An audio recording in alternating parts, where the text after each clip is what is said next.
Hola, soy Marino Restrepo y en esta oportunidad, aprovechando este tiempo de Cuaresma, les quiero hablar sobre el pecado.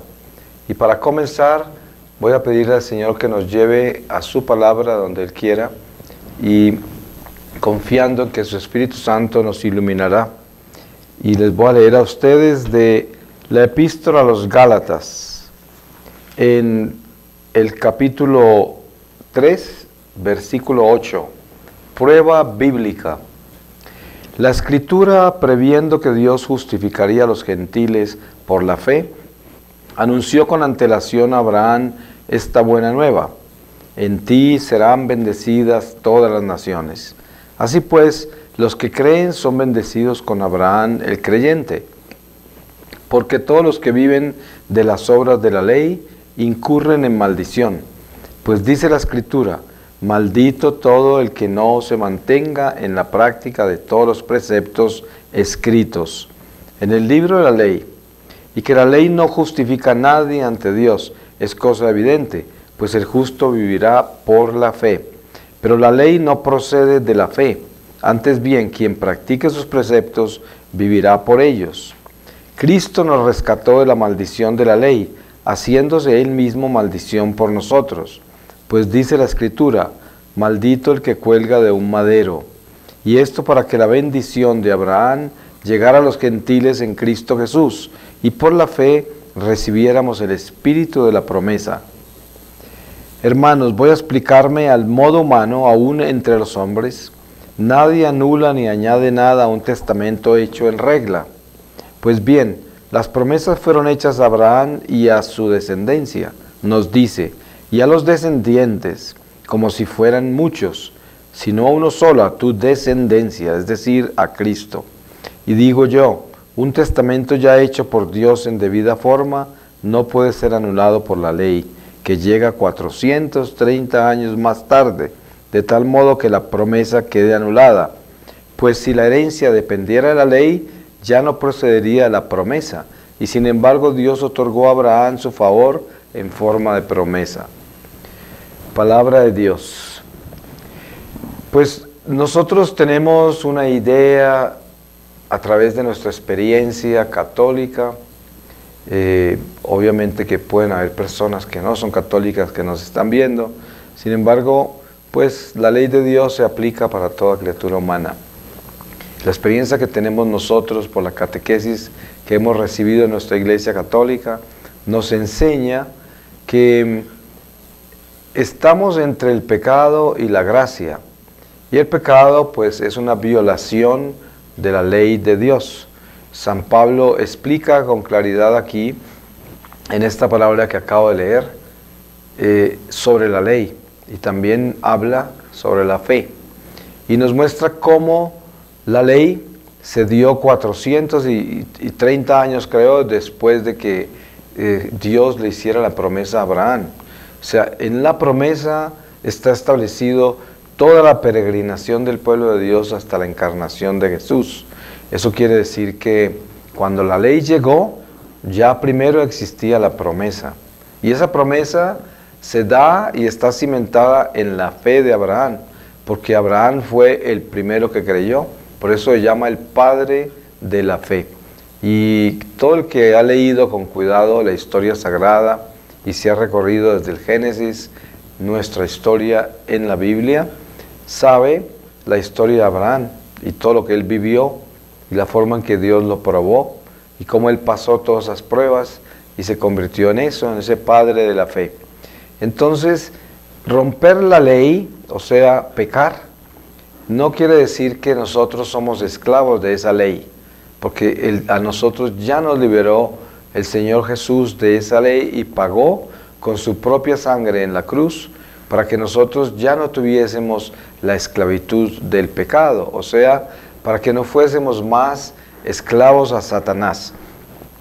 Esto es algo misterioso porque a nosotros nos queda humanamente casi imposible racionalizar los eventos pasados como el pecado original. Que estemos nosotros por culpa de nuestros primeros padres, Adán y Eva, según nos lo relata la historia sagrada, sujetos a estar encadenados al pecado. Pero en medio de toda esta historia sagrada, si es que nosotros tomamos la decisión de, en fe, creer en la palabra revelada, encontramos que Dios en Jesucristo nos ha traído el perdón de nuestros pecados. Por eso se dice que Jesús se crucificó por todos los pecadores, no solamente por un grupo de personas, porque vemos cómo Él le hablaba a su propio pueblo judío, a los fariseos, saduceos, escribas, los exhortaba en una forma muy firme y extremadamente fuerte. Y no era porque no los quisiera, Él los amaba porque eran sus hijos y su pueblo escogido, pero es porque Él es el divino maestro. Y un maestro bueno es firme en todo lo que enseña. Pero en muchas formas nos demostró que Él había venido para salvar a todos. Por eso vemos el pasaje del centurión, que inclusive lo tenemos en la liturgia. Solo di una palabra y seré sano. Esto está heredado a través de la palabra hasta la liturgia. Así de grande es esa declaración del centurión, que era un pagano, un romano. También encontramos la mujer pagana, que le ruega al Señor para que libere a su hija del demonio, porque estaba posesa. Y le habló que hasta los perros comían de las migajas que caían de la mesa de ellos, y el Señor pues le dio ese regalo de liberar a su hija, y era una mujer pagana. Por eso, poco a poco, a través de la vida pública del Señor, el Señor nos va mostrando que Él viene por todos. A pesar de que a esa mujer pagana, que creo que era fenicia, le dice que Él vino fue por el pueblo de Israel. Y al principio se ve un poco difícil la forma en que Él está hablando con ella.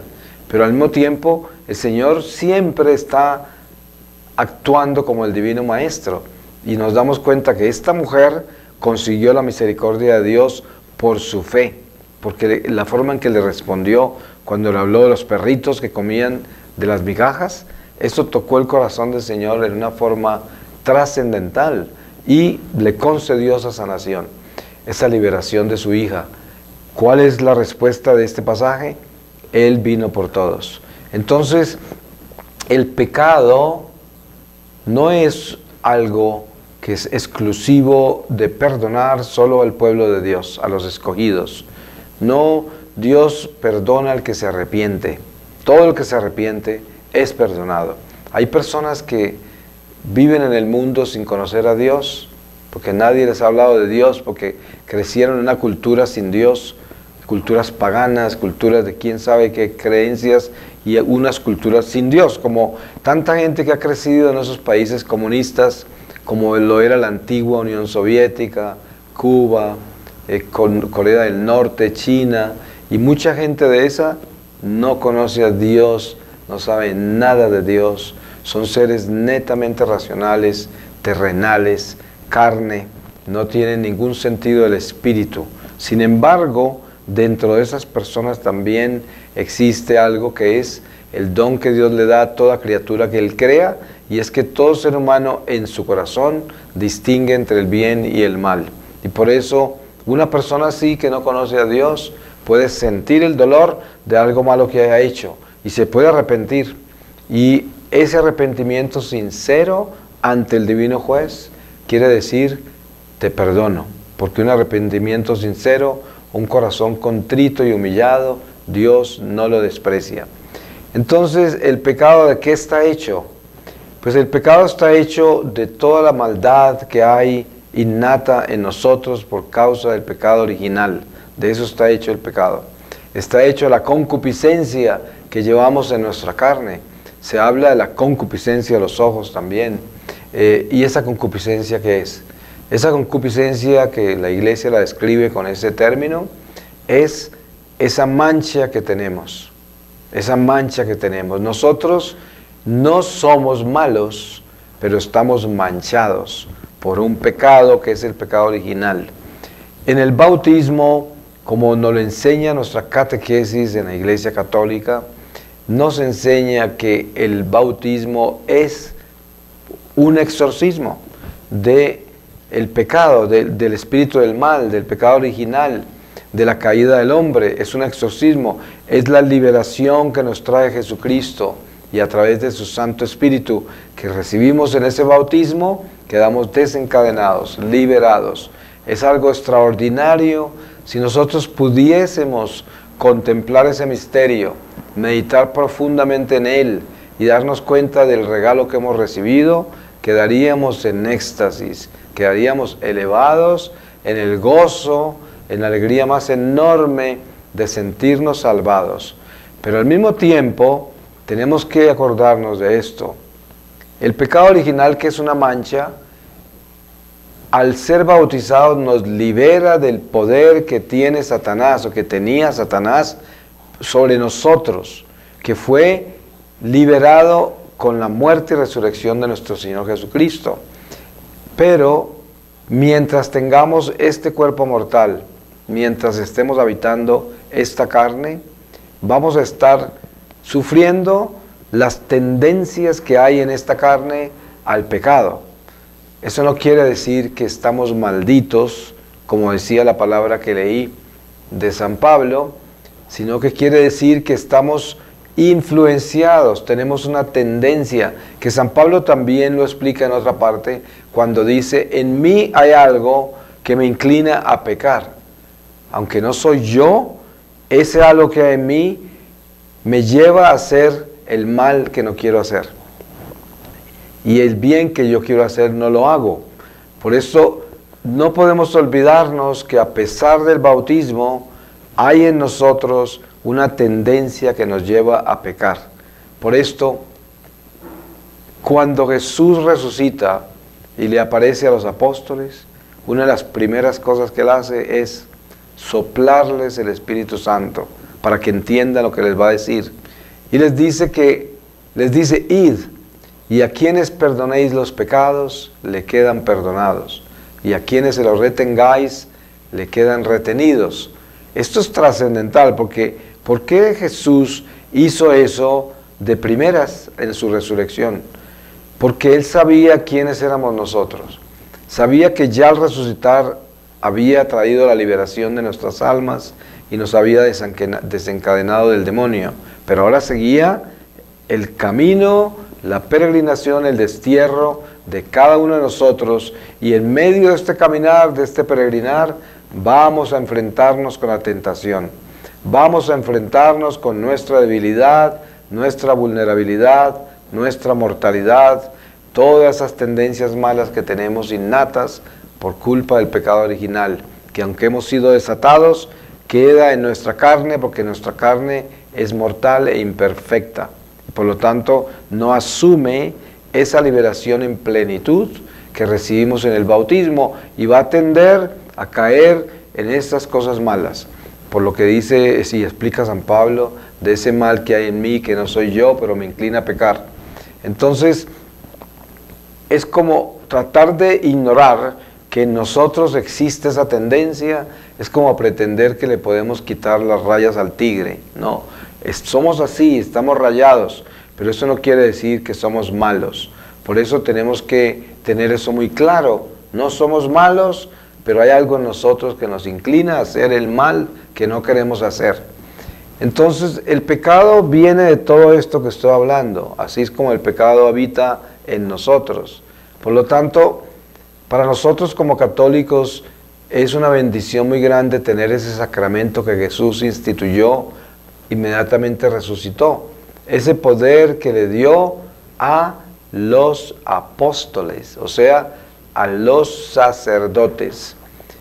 En el mundo de hoy, que tenemos tantas doctrinas falsas, tantas formas de cristianismo como alternativas a la Iglesia de Dios, que es esta Iglesia católica, que la fundó el mismo Señor Jesucristo con sus 12 apóstoles, todas esas alternativas confunden a todos los católicos débiles que no tienen esa estructura de su doctrina bien clara, y que cualquier viento fuerte se las puede llevar.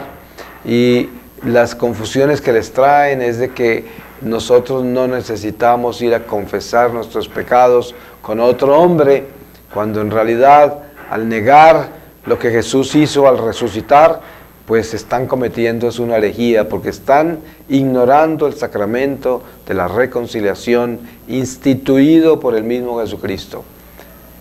Y son personas que a través de Martín Lutero decidieron que solo Biblia, o sea, solo lo que está en la Biblia debe ser nuestra doctrina, ignorando cientos de años de cristianismo y del Espíritu Santo caminando con la iglesia y manifestándose para dirigirla a través del tiempo y enseñarle cómo llevar esa doctrina y cómo aplicar esa doctrina a los tiempos que vamos viviendo. Y por eso la iglesia es madre y es maestra y es guía y la iglesia es de cabeza Jesucristo y tenemos jerarquías.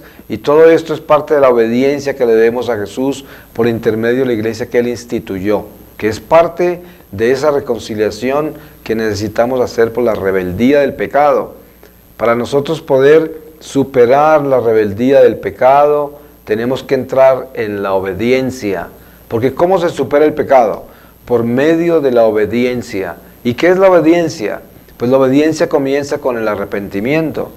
Yo me arrepiento de todo lo malo que he hecho y prometo obedecer la ley de Dios. Entonces, obediencia es esencial para poder estar en gracia, que es cuando dejo el pecado.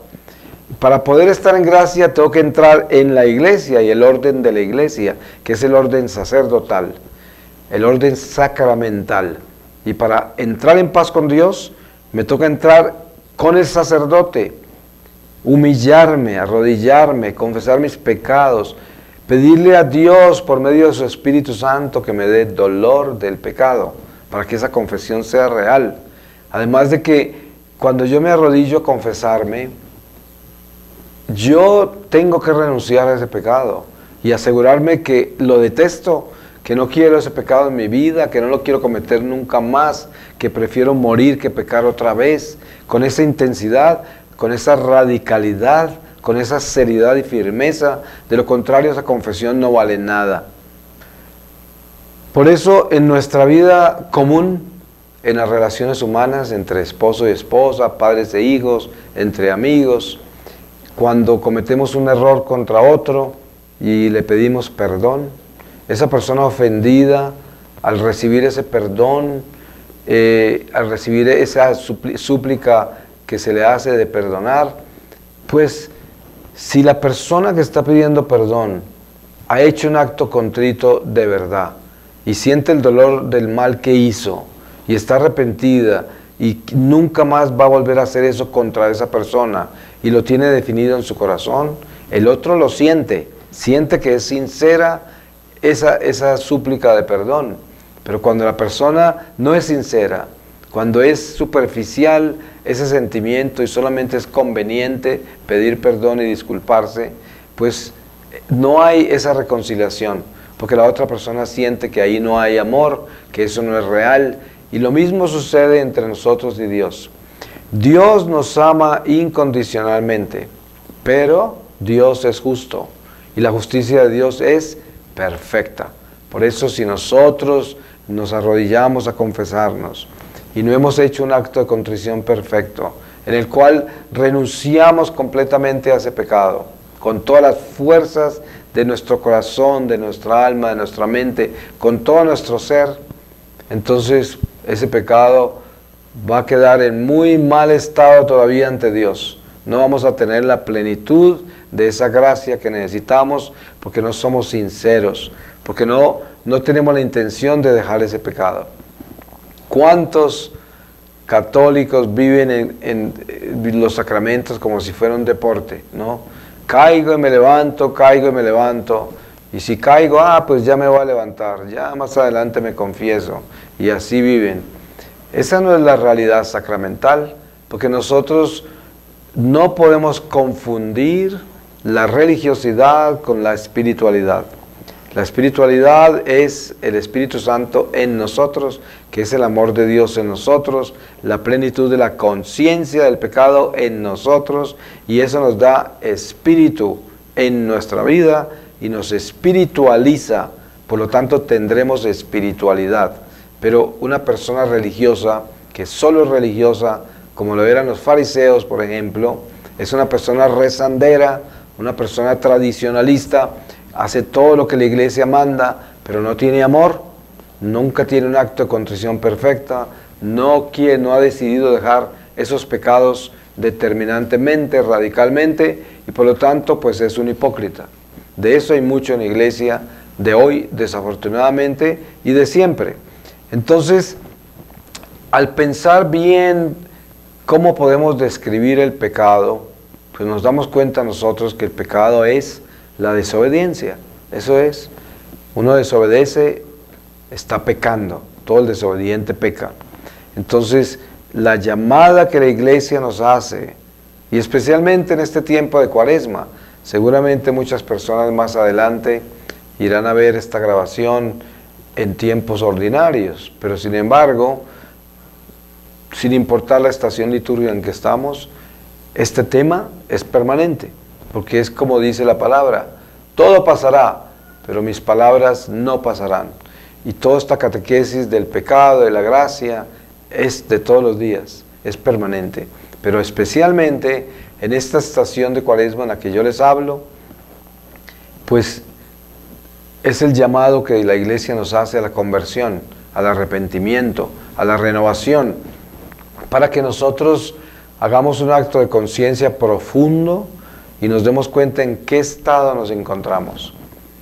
Ustedes saben que no es fácil enfrentarse a sí mismo y ser tan valiente de mirarse tal y como somos. ¿Cuántas veces nos miramos al espejo? Pero es una mirada superficial. Nos estamos mirando a ver si estamos bien peinados, si no tenemos un sucio en la cara, y nos estamos mirando a ver si nos salió una nueva arruga, o una nueva cana, o quién sabe qué, o cómo nos queda la camisa o el vestido, pero no nos miramos el alma. En ese espejo no nos miramos el alma, no nos miramos el corazón. Y precisamente concientizarse, arrepentirse, decidir entrar en obediencia a Dios y a la iglesia, es mirarse en ese espejo, pero mirarse por dentro.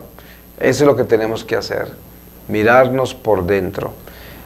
Yo siempre le aconsejo a la gente, hay algo muy importante para hacer para que nuestra fe sea auténtica, para que sea fe de verdad, para que esa fe sea transformante, y es mirarnos por dentro y darnos cuenta quiénes somos.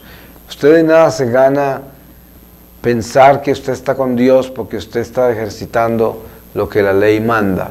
O sea, usted se confiesa, usted comulga, usted reza y reza mucho, usted visita al Santísimo, usted hace caridad, usted participa en ministerios en la iglesia, usted hace peregrinaciones a lugares santos y quién sabe cuántos otros actos de fe y actos religiosos usted practica.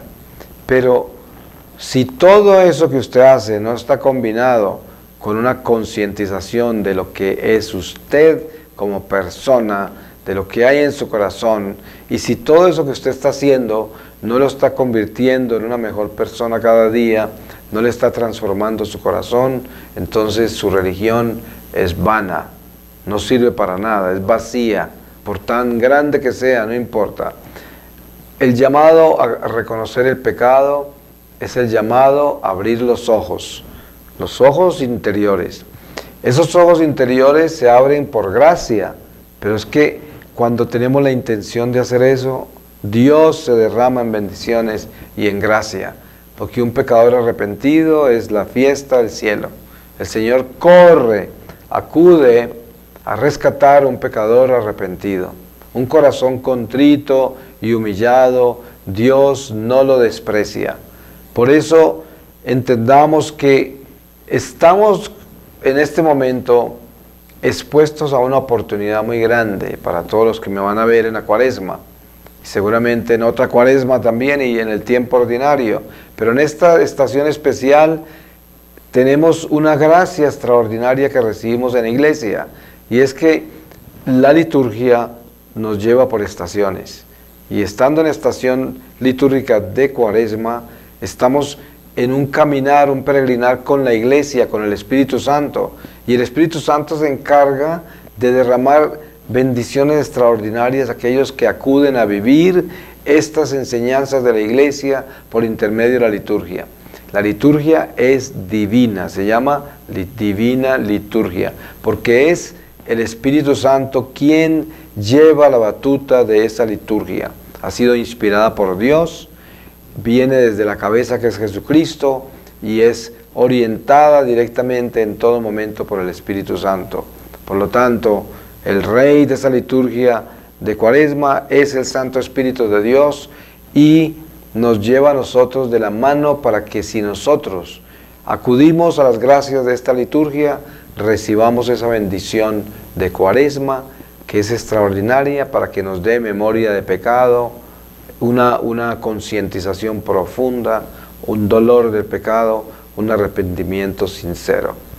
Voy a pedirle al Señor su palabra para terminar esta reflexión. Y les voy a leer de la segunda epístola a Timoteo, en el capítulo 3, versículo 1. Dice: ten presente que en los últimos días sobrevendrán momentos difíciles. Los hombres serán egoístas, avaros, fanfarrones, soberbios, difamadores, rebeldes a los padres, ingratos, irreligiosos, desnaturalizados, implacables, calumniadores, disolutos, despiadados, enemigos del bien, traidores, temerarios, infatuados, más amantes de los placeres que de Dios, que teniendo la apariencia de piedad, reniegan de su eficacia. Guárdate también de ellos. Palabra de Dios. Con esto terminamos esta reflexión del pecado. Amén.